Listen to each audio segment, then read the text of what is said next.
Lep pozdrav v oddaji Reflektor. Danes je z nami gospod Janez Kavčič, župnik iz Šmarij pri Kopru ter eksorcist koprske škofije. Dober dan. Dober dan tudi tebi.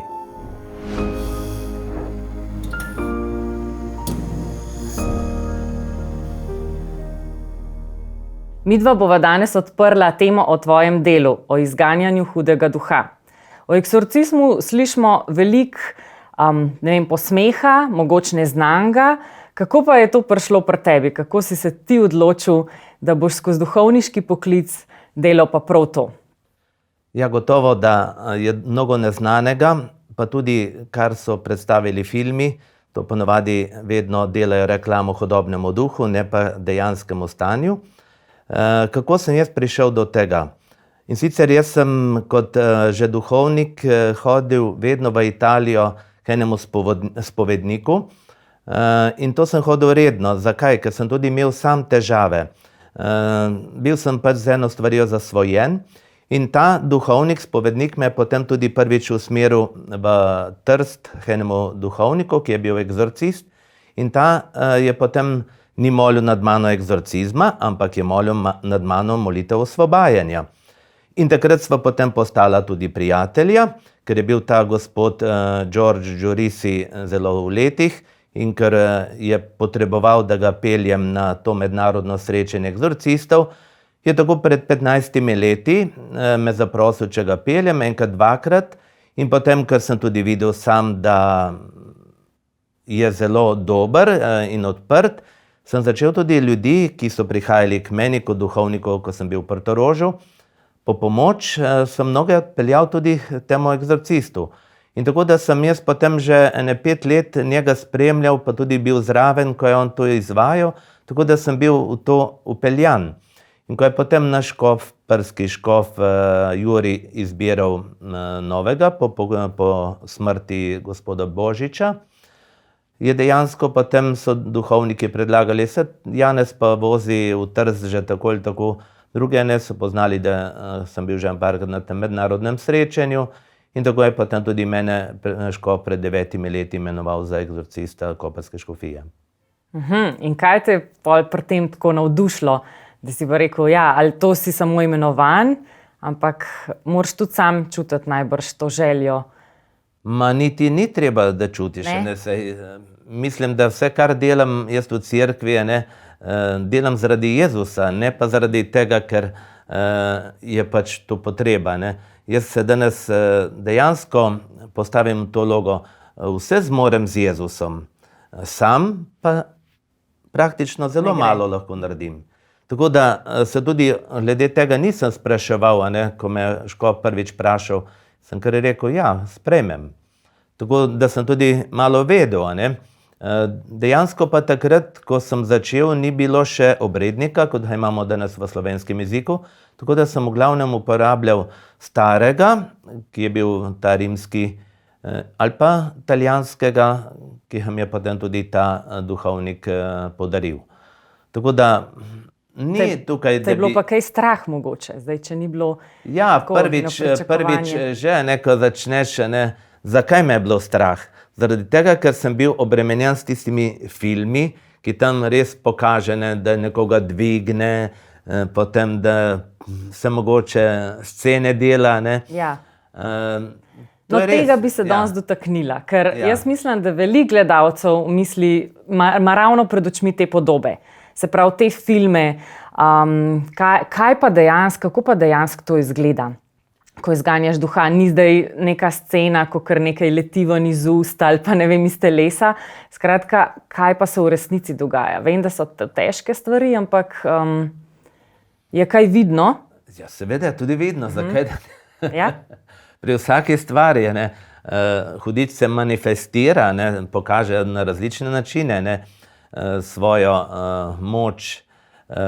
Ni strah pred hudobnim duhom. Jaz pač pravim, če živim z Jezusom, če živim iz svojih zakramentov njegovih, da redno opravljam spoved, da tudi molim, da berem svetopismo in da sem na to tudi pripravljen, dejansko se tega nimam česa bati. Je pa to res, da hudobni duh, ki je zelo zvit, te lahko mimo grede zmede. Malo na začetku, ker nisem bil pred eksorcizmom tudi pri spovedi, mi je ta hudič pravzaprav iz te osebe je govoril, hudič, moje grehe, dejansko tiste, ki sem jih naredil v tistem tednu. In takrat, če se bi jaz to zmedel, da bi govoril, tu ni res, ali to bi hudobni duh mene dobil. V glavnem, duhovnik, eksorcist se mora dejansko osredotočiti na molitve, ki jih bere, ali tudi ki jih sam uporablja, ali tudi se prepustiti delovanju Svetemu Duhu. Ni stvar tukaj, zdaj pa jaz tu delam. Jaz sem tukaj pač samo orodje v Božjih rokah. Ja, dajva se vrne, se pravi, koliko je resnice potem v filmu, koliko je pretiravanja, kaj bi ti rekel? Je in ni pretiravanje. Zakaj? Ker v filmu vedno prikaže neko zgodbo. In potem ta zgodba je zmeraj tudi stopnjevana.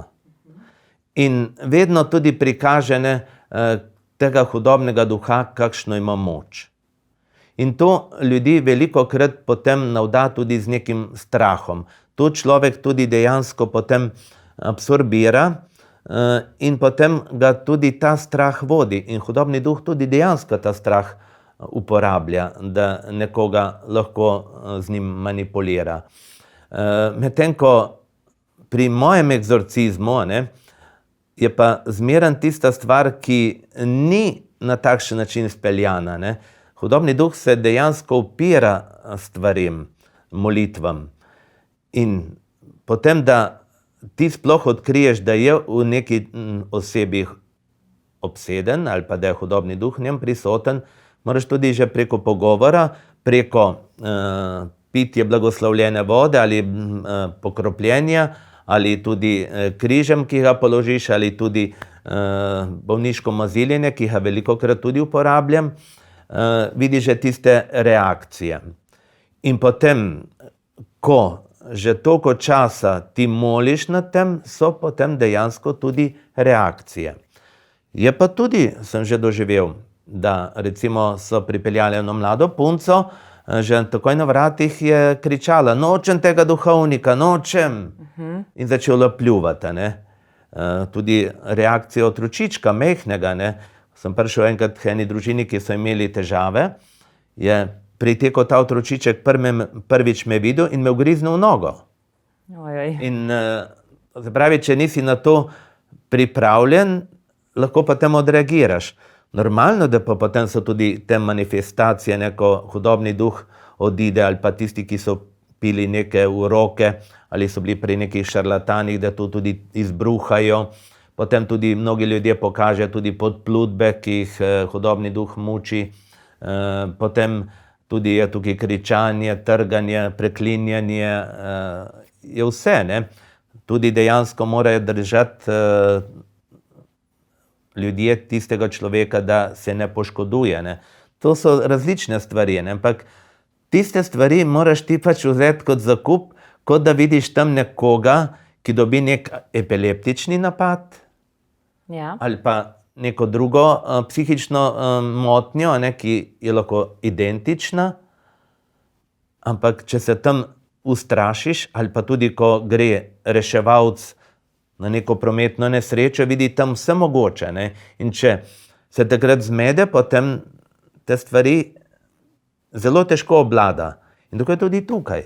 Ali je bila kdaj potrebna zdravniška pomoč ali pa pri kakšnem primeru, recimo, da je telo pol tako izčrpano? Ne. Ker mislim, da je tukaj Bog, Jezus tisti, ki dejansko tudi te stvari kontrolira. Da tudi če prvič odstopi hudobni duh, ni rečeno, da že kar samo pri enem eksorcizmu oseba odide. Jaz sem imel eno mamo, ki je praktično 4-krat bilo potrebno. In vseh 4-krat je bila manifestacija, da se je morali držati in vse. Ampak recimo, kaj je tudi eno izmed znamen, da je bila obsedena? Ker ponavadi je, tista oseba, ko končaš, ko odide hudobni duh, ni utrujena. ni neko dehidrirana, čeprav je bruhala ali pa ne vem kaj. Zakaj? Ker dejansko se je srečala z izvorom življenja, z Jezusom Kristusom.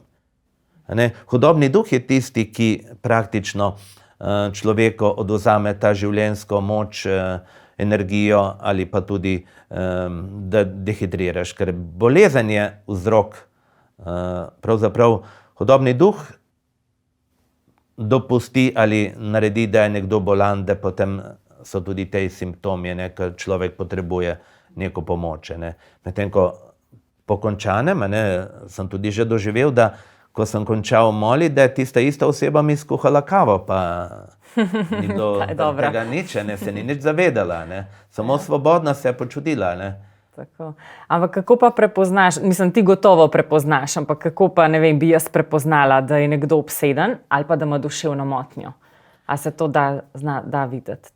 To je zelo težka stvar, ker dejansko psihična bolezen ali pa egzorcizem ali obsedenost s hudobnim duhom je lahko v nekih potezah identična stvar.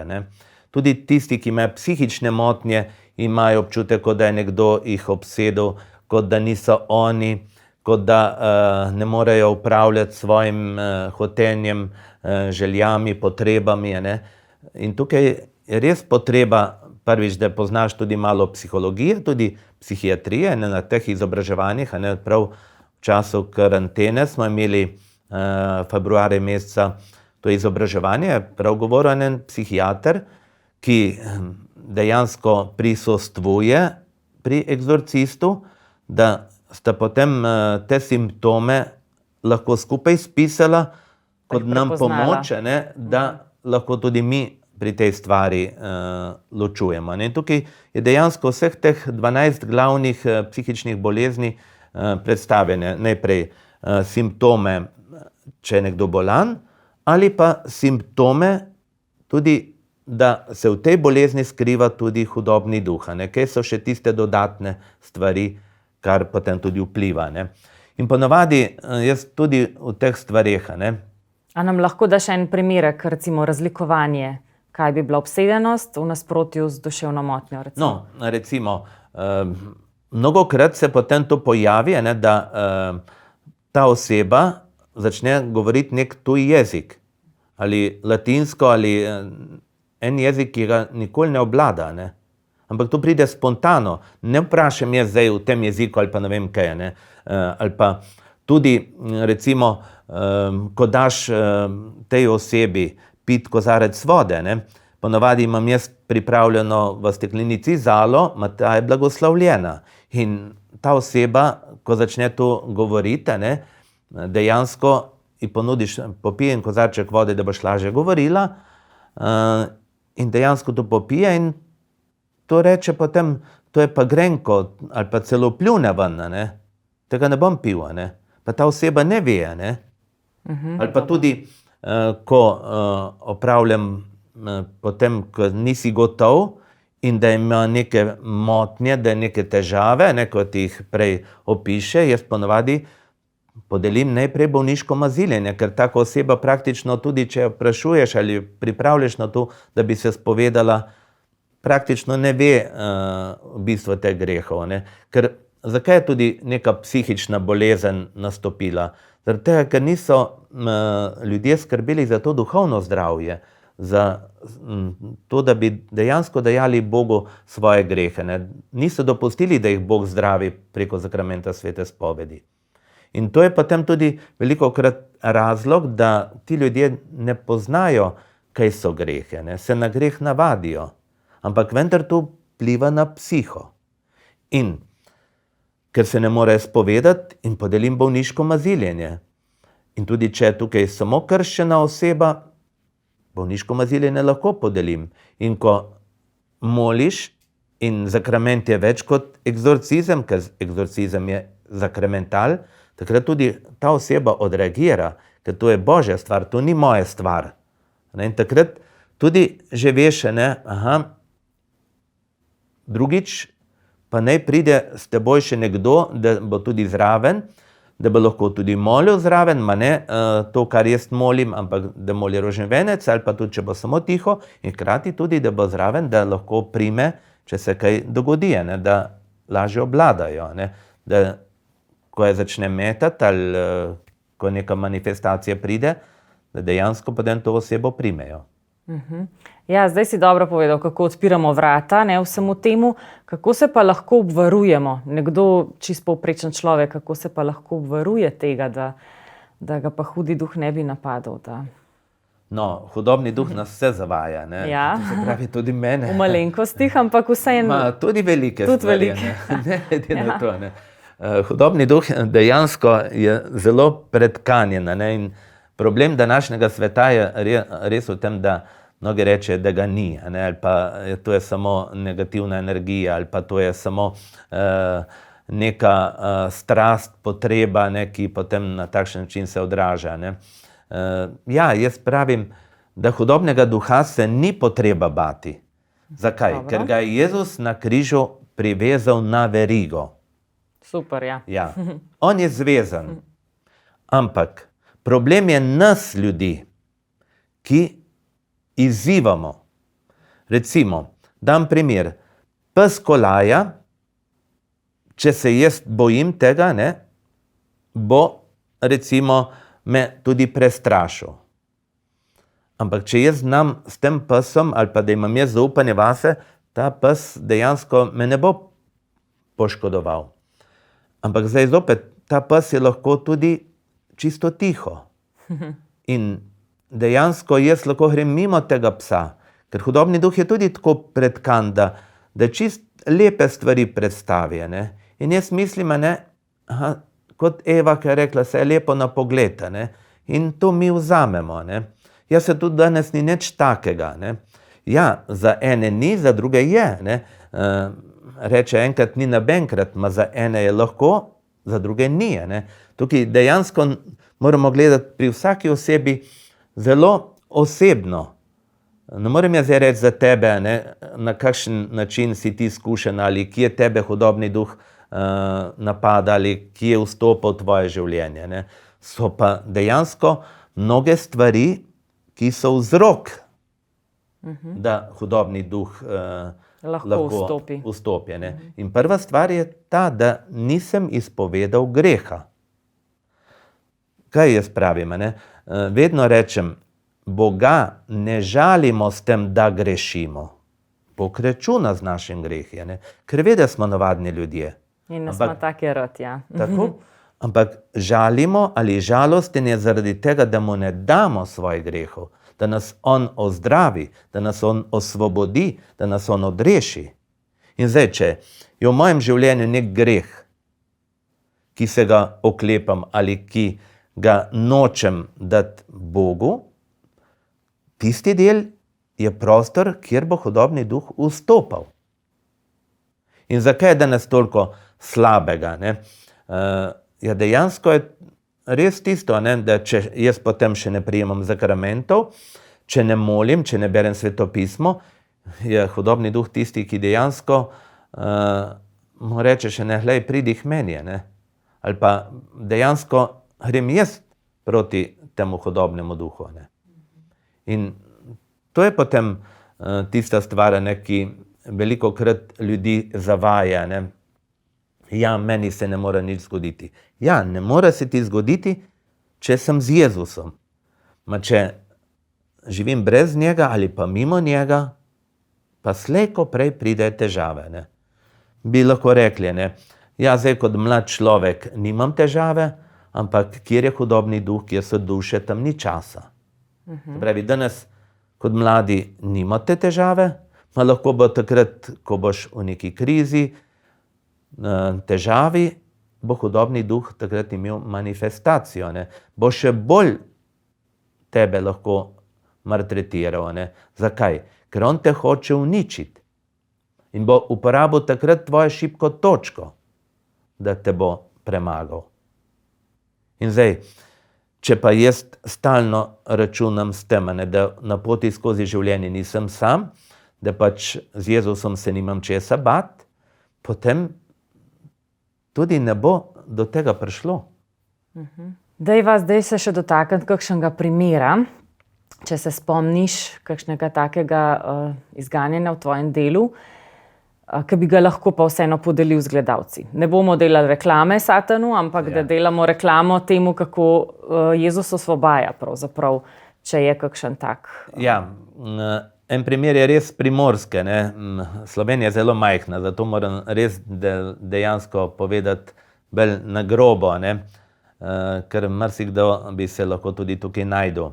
In tukaj so bili mladi, ki so dejansko hodili na gostinsko šolo in potem so tej mladi tudi delali v enem kazinoju v kuhinji in zvečer, ko so končali, so potem šli tam v nek gost in tam so začeli najprej s drogo, s travo, potem pitje raznih substanc in potem je, ker je tu ob meji, so dejansko prinesli ta obrednik, ki ga danes lahko dobiš bilo kje, kako imaš črne maše in so se s tem zafrkavali in dejansko so v to padli notri.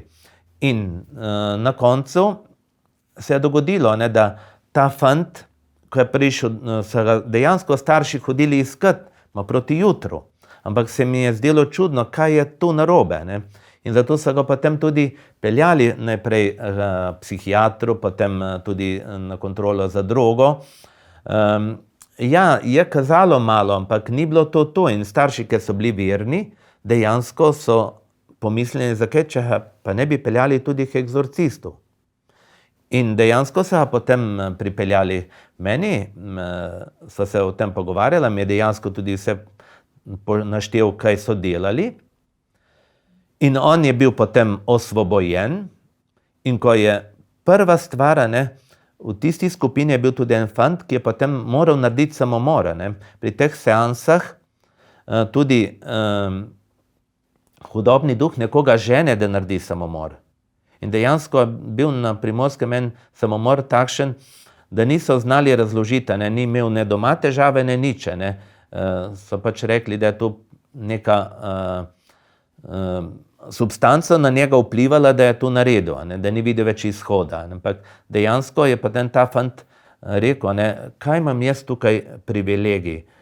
Mene je Bog rešil, mojega prijatelja pa ni. Ja, tukaj je res vprašanje. Pri enih Bog posreduje, ampak jaz sem rekel, verjetno je kdo za tebe tudi molil, za njega pa ni. In to je tista stvar, kar lahko tudi tebe spodbudi, da moli za tiste, ki jih ti morda ne poznaš, pa bo tvoja molitev pripomogla k temu, da bo rešen smrti ali pa da ne bo se takšen izid dejansko zgodil. Pri izganjanju s tem mladeničem si bil sam, ali je bil še kdo prisoten? Bili njegovi starši. Starši so prisotni? Vedno, ko jaz zaznam, da je to obseden, najprej so njegovi bližnji, ker morajo to vedeti, ker je prav tudi, da spremljajo to stvar. Če pa je potreba, povabim še tudi koga drugega. Vedno rečem svojcem, da naj pripeljejo. Zakaj? Ker to je le neka intimna stvar. In nočem, da bi tu nekdo od zunaj to spremljal. Pa tudi nam na teh srečanjih vedno pravijo, egzorcizem se ne sme javno izvajati. Je tudi v samem uvodu povedano, da moramo to na takem prostoru, da ne bo slišati, da ne bo na vidnem ljudem. In tudi, da so tisti ljudje tam zraven, da ne bodo potem tudi obremenjeni s tem. Dobro, ja. Ker dejansko mnogi ljudje potem povejo, da to je zelo mučno za njih. In moraš potem tudi tiste pripraviti, da se ne bodo tega ustrašili.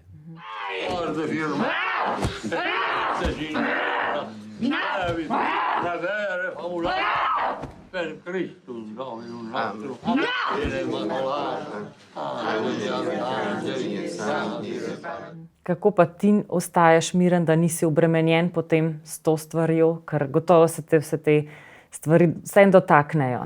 Sigurno, da se ti dotaknejo. Najbolj se ti dotaknejo takrat, ko vidiš to nemoč človeka. Ali pa tudi, ko nekoga meče hudobni duh. dejansko rečeš, je to mogoče. Ja, je mogoče, ne? Ker Bog dopusti samo zaradi tega, da bi okrepil našo vero, da je on tisti, ki zmaguje, ne? Da je nekje tam v ozadju. Ne, Jezus je prvi. Ne? Res, da je tu veliko krat mučno, mučno je bolj tisto, ne prej prepoznati. Ne? Potem se praktično držimo obrednika, ma tudi ni stvar v tem, da zdaj bi pa jaz moral spraševati kaj hudobnega duha. Tudi danes dejansko nam svetuje, da čim manj s hudobnim duhom komunicira, da bi ga še nekaj povpraševali, kdaj je všel to osebo, koliko vas je. Ne? Mislim, da to za nas ni potrebno. Ne? Jezus dobro ve, koliko jih je. Ne? Jaz sem pač samo orodje. Tako da to ni tako pomembna stvar. Ne? Je pa to res, ne, da rabiš pa potem tudi osebo, s katero se z njo lahko pogovoriš. Ne. In dejansko, ne, v Trstu je tudi en gospod, ki je tudi stolni župnik, on je tudi egzorcist. Ne. S tem se bolj tudi tako posvetujem, ker jaz le bolj to gledam realno. Nimam tukaj, da je neka fanatičnost. Ne.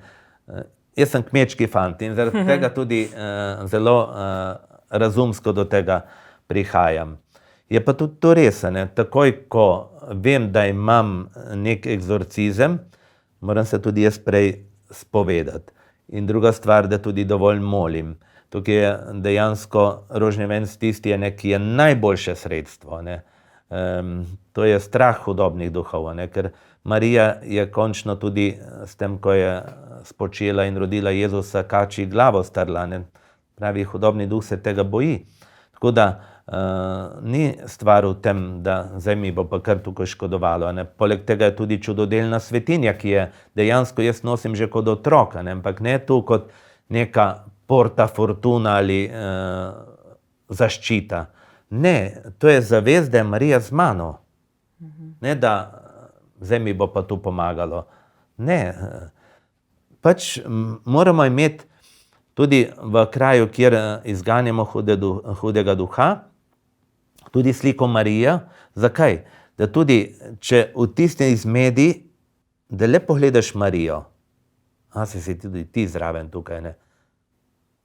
Da mi rabimo ta kontakt, ne? Da nismo sami. Ja. In slika ali pa določen predmet, križ, mi dejansko veliko pomeni. Ne? Zato tudi egzorcist ne more brez križa. Ne? In poleg tega tudi štola. Ne? To je tudi praktično naša zaščita, ne? Naš ščit, kot temu rečemo. Ne? Da se pri tej stvari nimamo česa bati. In dejansko tudi, ko egzorcist moli egzorcizem, ne drži roko kar golo na glavi ali na rami te osebe, ne? Ampak je najprej štola in potem roka na tej stvari. Ta molitev je vedno enaka, ta egzorcizem, ko ga moliš? Ja. Je najprej klicanje Svetega Duha in potem je forma imperativa. To se pravi, ko veliš ali zapoveduješ hudemu duhu, da izgre iz te osebe. In če prva stvar ne uspe, je v obredniku so 3 možnosti. In lahko vse 3 zmoliš. Ali tudi, ko vidiš, da še to ni popustilo, lahko greš ponovno. Ne? To se pravi, je lahko tudi egzorcizem tudi uro, 2 ure, ne? Dokler to ne popusti. Ne? Zdaj ne moram jaz reči, da ne, če to osebo še zmeraj meče ali da so neki znaki, ne moram zdaj reči, da ne bomo drugič nadaljevali. Ne, jaz takrat moram nadaljevati. Ne? Kot da bi rekel, kirurg, ko operira, ne more sredi operacije zbežati. To je ravno tako tudi tukaj, da dokončaš. Ja. Da dokončaš. Ne. Potem tudi še molitev zahvale. Ne. Aha, še molitev zahvale. Ja, to je tudi najbolj zelo pomembno, ja. Da se potem zahvalimo Bogu. Zdaj, ja, Svetega Duha povabimo, se pravi, izganjaš hudega duha. S katerimi besedami ga pa poimenuješ? Recimo v Svetem pismu imamo lažnivec, Satan, hudič, hudi duh. To so imena. V obredniku je vedno v latinščini. Latinščini. Ja. In to je? Ja, Satan. Aha, dobro. Lahko je tudi diablo, je v glavnem Satana. Ne? Zakaj? Ne? Ker to praktično ni pomembno. Ne? Ni. Ali pa zle sile. Ne? To je pač egzorcist se mora držati tega obrednika. Ker to je molitev cerkve. In jaz sem dobil to poslanstvo v imenu cerkve, se nisem sam imenoval. Se pravi, ne morem jaz kar neke besede tukaj uporabljati. To je zelo pomembna stvar. To poslanstvo mi je bilo zaupano. Prvi egzorcist je vedno škof. In ker škof ne more se ga upravljati po oblasti nekega duhovnika. Ampak škof tudi pri mašniškem posvečenju ne moli kar neke molitve. Jih moli tiste, ki so točno določene. Ne?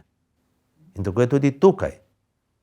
Ker kaj, imajo že neko moč ali zgodovino ali za to potem? Ne gre tukaj za moč. Mnogokrat mislimo, da je zdaj pa tu drugačna moč. Ne, to je znamenje pokorščine, poslušnosti cerkvenemu učiteljstvu ali papežu. Ni stvar, da ima zdaj večjo moč. Ne, ponižnost je tukaj. Jaz izrazim tudi s tem svojo vero, da so ti, ki so ta obrednik postavili, da so od Boga in da je Sveti Duh na njih deloval. Tega se danes zelo malo ljudje zavedajo. Ne? Tudi danes, ko govorijo, ja, papež ni pravi, je treba tega zamenjati, pa na škofi se tukaj zgražajo marsikje. Ne, jaz pravim, škofje, papeži so vedno takšni, kakršni smo mi ljudje. In kakršne smo si mi zaslužili. Se pravi, če hočemo boljšega papeža, boljše škofe, začnimo za njih moliti. Da bo Jezus to naredil, ne? Bog. In zdaj, jaz sem prepričan, da tudi če je papež v nekih stvarih zmotljiv ali pa škof, ampak Bog dopušča velikokrat tudi zmotljivost. Se pravi, piše s krivimi črkami ravno. In tako je tudi tukaj. Tukaj jaz zdaj izražam vero v cerkveno učiteljstvo ali cerkveno hierarhijo. In v Boga, ki je vse to začel. Ja, prvi eksorcist je bil tako Jezus. Tako je. In zdaj, kako pa se ti obračaš k Jezusu, kako ti moliš, tvoja osebna molitev, za koga najrajš moliš? Jaz dejansko ne molim za koga, ampak jaz molim zaradi odnosa. Jaz se pogovarjam z Jezusom, z Bogom, zaradi odnosa.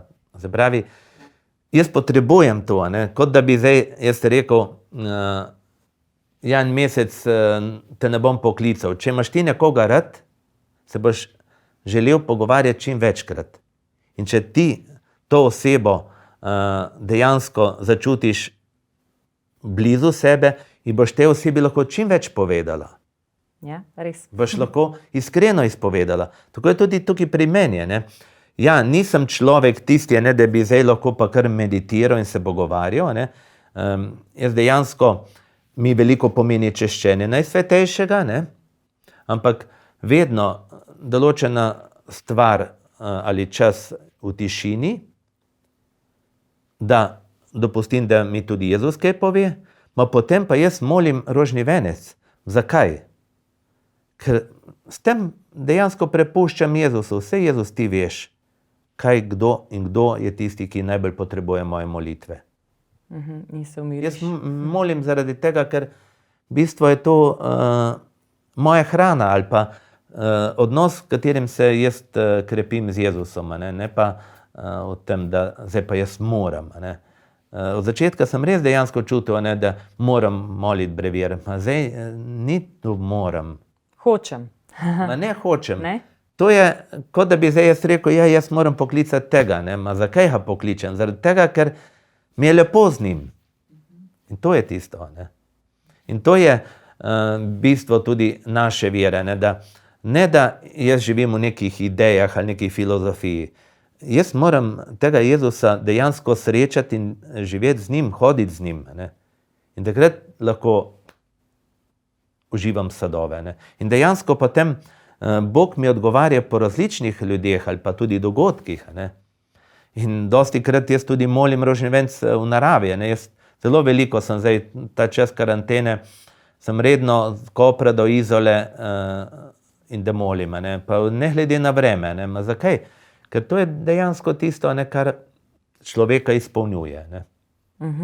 Kakšna mora biti pa molitev oziroma kakšni pogoji za to, da je pa molitev eksorcista uspešna? So kaj, se pravi ta obrednik, ko si že rekel, ta molitev, tri možnosti. Ja, prva stvar je zmeraj vera. Ja, ščit vere, kot piše v Efežanom 6. Tako, če jaz nimam vere, da Jezus osvobaja, da bi takoj podvomil v to, to se pravi podvomim tudi v vase. Vsak dvom v Boga je tudi dvom v sebe samega. Vedno jaz mnogim rečem, da če ne gre drugače, da si ponavljajo, s tabo, Jezus, se ne bojim. Ti si moja moč, ti si moja tolažba, s tabo zmorem vse. Zelo lepo. Ja, to so, bi rekel, magične besede, ampak velikokrat si moramo to ozavestiti ali poklicati Jezusa v svoje življenje. To je prva stvar in to je izraz moje vere. Druga stvar je pa dejansko tudi ta, kot sem že prej rekel, da se tudi sam pripraviš, da ne greš tu kar tako, tu smo pa že...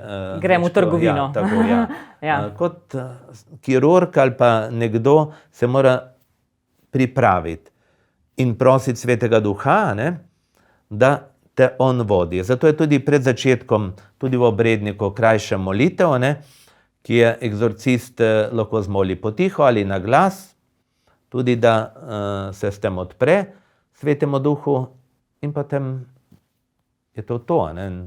Ni potreba, da bi pa zdaj moral... Ja, lahko je tudi post. Post je tudi ena izmed stvari. Ampak jaz mislim, da je post tisti, da jaz dobim samega sebe v kontrolo. Ko pa imaš ti določen red in če imaš pri vsaki stvari tudi zmernost, potem tudi posta ni potreba. Je bolj važen ta post v besedah, v dejanjih. Da to vpelješ v svoje življenje tako, že, samo za neko določeno obdobje. Dejansko je pri eksorcistu tudi zelo pomemben ta red. Ne da rečeš, danes pa bom tu, ne, jaz imam točno določeno red, ki ga moram opraviti. Recimo, ne glede danes, kdaj sem šel v Ljubljano. Pravi, ustaneš pod mrzel tuš, potem molitev, potem je šele zajtrk. In potem je čas, da lahko začneš sprejemati ljudi. No, po zajtrku tudi še Božja beseda, da dejansko greš s tistim v dan. Nahraniš se fizično in duhovno. Evo. Pa za konec povej še, Janez, kaj pa bi rekel mladim, kaj bi jim svetoval v teh kaotičnih časih? Kaj bi svetoval? Jaz dejansko vedno pravim, ne bojte se hudiča, ampak bojte se pa stvari ali medijev, ki danes na vso moč zavajajo. In to je tisto, kar dejansko vidim pri mladih, da so zmanipulirani. In to je tisto, kar mi je žal, da jim ne pokažejo resnice. In dejansko potem tudi pri verouku čutim, da mečejo potem vse v isti koš. In ker tega doma ne dobijo, potem normalno, da iščejo po spletu. Splet je pa okno, skozi katero vstopa hodobni duh. Skušnjava. Ne samo pri mladih, tudi pri odraslih. Komu danes verjeti? Verjamejo Facebooku vse tisto, kar objavijo gora, ali pa nekim egzaktnim stvarem. Še danes vidimo pri cepivih. Ta zarota, tretja zarota, četrta zarota, ne verjame več medicini, ne verjamejo Svetemu Očetu, ne verjamejo temu. Ja, na koncu potem verjamejo eni stvari, ki vprašanje, če je dejansko res. Ampak najbolj moramo verjeti pa Bogu, a ne? In temu, kar je ampak ta Bog mi prihaja po osebah. Seveda, ja. In to je, ne. In jaz dejansko pravim, mladi, ne bojte se povedati ali govoriti o teh stvareh z neko resno osebo, ki vam lahko pomaga. Če ne zmorete pri starših, smo duhovniki ali redovniki, redovnice tudi zato, da vam pomagamo ali da vam odpiramo. Ne pa mislite, ne, da vam bomo kaj odvzeli. Ne, Jezus samo daje. In to je tisto, kar je najpomembnejše. Ja, hvala. Res hvala za ta pogovor. Gledalci, vi pa ostanite z nami, pustite nam komentar, kaj se vas je najbolj dotaknilo in se vidimo naslednjič. Nasvidenje.